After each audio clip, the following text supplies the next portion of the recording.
Assalamu alaykum muhtaram televizor ko'rguvchilar. Ko'rib atqaninglar Erkin Osiyo radiosi Tor televiziyasining haftalik xabarlar programmasi. Mazkur programmamizda mush bir hafta jarayonida radiomizda berilgan bir qism muhim xabarlarni eslatib o'tmoqchimiz. Men Erkin. Men Gulchehra. Xitoy doiralari o'tgan oyning oxirlari Uyg'ur avtonom rayonida turishliq Xitoy saqchi kuchlarini yana ko'paytib, rayonga yangidan 8000 nafar saqchi o'rinlashtirganligini e'lon qildi. Dairələr bu saqçılar orqali hər bir kənitə az degəndə birdən saqçı xadimi o'rinlashtirishni ishga oshirdi ekan. Xitoy hukumatı 5-yil vaqasidan keyin Xitoyning har qaysi o'lkalardan saqçı qismlarini yo'tkab kelib, Uyg'urlarning norozilik harakatini bostirgan.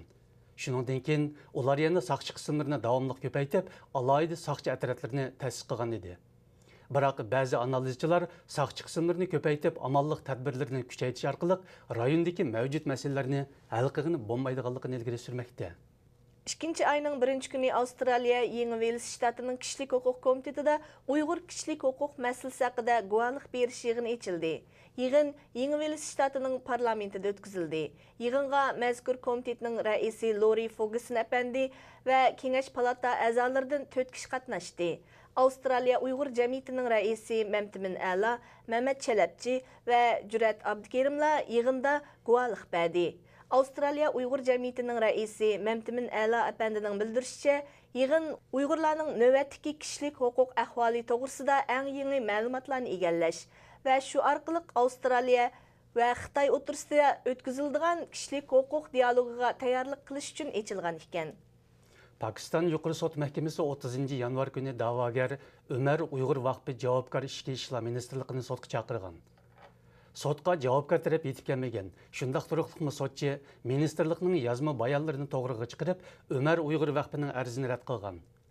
Radiomiz ziyoratini qabul qilgan tashkilot mas'ullari da'vodan voz kechmaydiganligini va yana bir barda o'rlab da'vo qildiganligini bildirdi. Umar Uyg'ur vaqfi o'tgan yilning o'tirlari Pakistan Yuqori sud mahkamasiga arz sunib, Pakistan Ichki ishlar ministrligining o'zlarini chegaradan chiqish cheklanganlar tizimligiga kirgizganligiga norozilik bildirgan va ministrlikni javobgarlikka tortishni talab qilgan edi. Germaniyada 2012 yili Xitoy madaniyat yili deb e'lon qilingan bo'lib, bu munosabat bilan 1-ayning 30-kuni norozilik namoyishi o'tkazildi. Namoyish Xitoy madaniyat yilining ochilish murosimi o'tkazilgan teatrxonaning oldida o'tkazildi.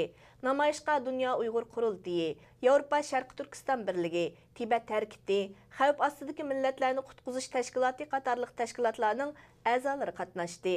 Namoyishda oy yulduzliq ko'k bayroq va Sharq Turkistonga erkinlik, Uyg'urlarga erkinlik degandek shuarlar yozilgan lozunkalarni ko'tarishgan Uyg'urlar Xitoyga bo'lgan noroziligini bildirdi. Xitoy Kambojadan qaytarilgan Uyg'urlarning ichida Mutallib Mahmudni muddatsiz qamoq jazosiga hukm qilgan. Mutallib Mahmud bu yil 32 yosh bo'lib, Mak noyisidan. U oliy maktabni bitirgandan keyin bir qancha qitimli xizmat fursatidan voz kechib, savdo bilan shug'ullangan. 2008-yilga kelganda Urumchida ro'naq topgan Yanfon shirkatini Xitoyning Shinjin shahriga yo'tkagan. U 2009-yildagi 5-iyul vaqasidan keyin bir guruh do'stlar bilan birlikda bir qator mushaqqatli safarlarni boshdan kechirib, 10-oyning 19-kuni Kambojaga yetib borgan. Kambojaga kelib, oradan 2 oy o'tgandan keyin Xitoyga qaytarilgan. O 2010 yılı 10-ayning 24-kuni sotqa tortilib, muddatsiz qamoq jazosiga hukm qilingan. Xitoy o'tgan yili Uyg'ur elidagi yer osti boyliqlarini charlash huquqini bozorga soladigan maxsus markaz qurgan bo'lib, bu markaz hozirgacha kim oshti qilib bozorga solgan savdo turi 53 ga yetgan.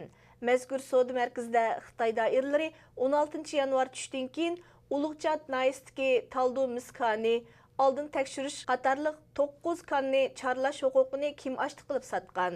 Chaqiliq tavassidagi oltin kanning oldin charlash huquqini talashish eng keskin bo'lgan. Uyg'ur eliga mablag' solgan bir Xitoy energiya shirkatidagi Uyg'ur xodimining bildirishicha, boylik manbalarini ichish huquqini oshkor setishdek bu xil siyosat Uyg'ur eli va xalqiga ziyondan boshqa hech narsa elib kelmaydi ekan. Uyg'ur Avtonom rayoni xalq qurultiyi yaqinda Uyg'ur Avtonom rayonida Xitoy Xalq Jumhuriyatining xizmatga o'rinlashishini amallashtirish qonunini ijro qilish chorasini ma'qullagan. Xitoy axborot vositalarining ilgari surishicha, mazkur qonunda kishilarni xizmatga o'rinlashtirishda din, irq, salomatlik, jinsiy jihatdagi farqlar sababli kamsitishga bo'lmaydiganligi. Agar shundaq hodisalar bayqalsa, ularning sud mahkamasiga arz qilib, o'zining qonuniy huquqini qo'g'disi bo'ladiganligi ilgari surilgan.